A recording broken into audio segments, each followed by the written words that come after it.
So this is my new 4-bit adder, which can add numbers 0 to 15 in binary, and this is all nice and all. It's more compact than the old one, and it has about the same amount of storage. But the problem is it's 4 bits. But this is an 8-bit adder, and it can add numbers from 0 to 255, which is a huge improvement. And it took a couple hours to build because I had to kind of build every layer one by one, and I kind of made some mistakes a lot, and had to troubleshoot quite a bit, trying to figure out what the heck I was doing wrong. But I eventually got it working, and now I have an 8-bit number adder. So this is definitely a lot more practical than a 4-bit, considering 8 bits is a byte, which is standard size of information and data and transferring and storage and stuff like that for data. And 4 bits is not. 4 bits is half a byte, and nobody really uses 4 bits for anything that I know of. It's mainly 8 bits. So with this number adder, I kind of build things a little out of order if I was to build like a working computer, but I'm kind of right now in the little phase of seeing if I can do these things before I really try to attempt to build a computer. So I've built the adder, and then um, off of this, I'm going to build some output lines. So instead of just getting an answer and that's it, I want to build some lines that go out to some registers, which are pretty much RAM units. They're random access memory, so you can read and write to. So you can read from them and write to them. And what that means is that you can take the data from RAM units, and then you can read them, which will display them on the screen, and you can write to them, so you can actually plug in the data. So kind of like what I made, except those held the ones I made that you can read from and write to only held 4 bits. The original ones I made held 5, but you couldn't actually read from them. You could only write to. So these are going to be 8-bit registers, which will hold 8 bits of information, data, and then I want to make something called I believe it's called an encoder. So what an encoder will do? No, decoder. It so I think what a decoder does, or an encoder. So an encoder will have different inputs, so A, B, C, and D, and then what that does is it will make use of like logic gates and stuff. And basically what that will do is you'll make it so that when A is active, when A is the input, then the output is a binary number for 1. And then when B is the input, then binary number for 2 is out. And then C is binary for 3, and then so on and so forth. So what I want to make is the opposite of that, a decoder. So what that will do is that will take in a binary number, and it will convert it into an output, A, B, C, or D.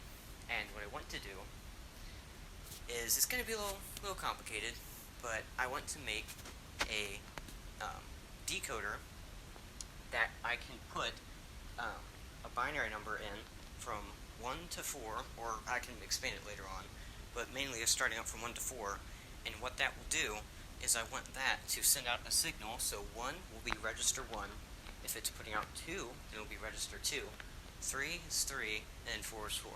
And what I want that to do is I want it so that only when I select register 1, only register 1 I can read from and write to.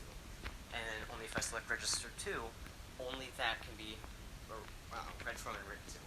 And I want to make that so that will be a much better version of my old storage system, mainly because my old one had 1 panel per system.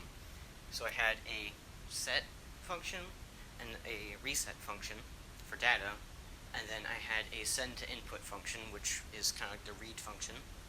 And, well, technically the read function was the display itself, but more like the send to input was basically I could use that and I could plug that back into the inputs on the front of the machine.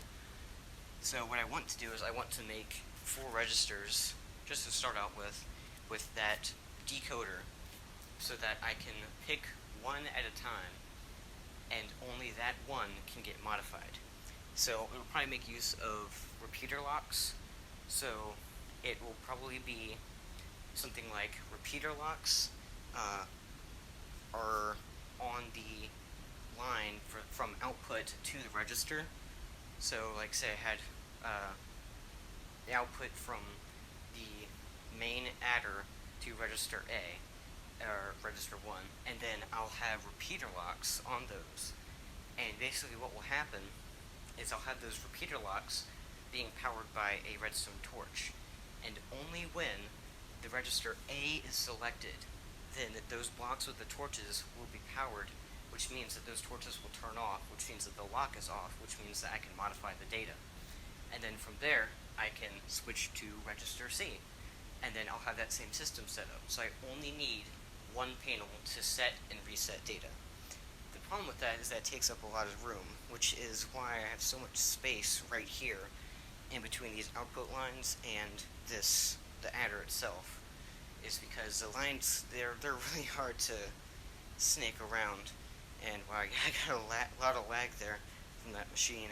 But the lines are kind of a pain to snake around, because if it's like a block right above a thing of redstone, you can't build a line through that, because it will just mess up the whole system. So I have to make sure that I can build these lines properly, or else it's just not going to work. So it's going to be quite a pain to design, but hopefully once it's all said and done, it will work.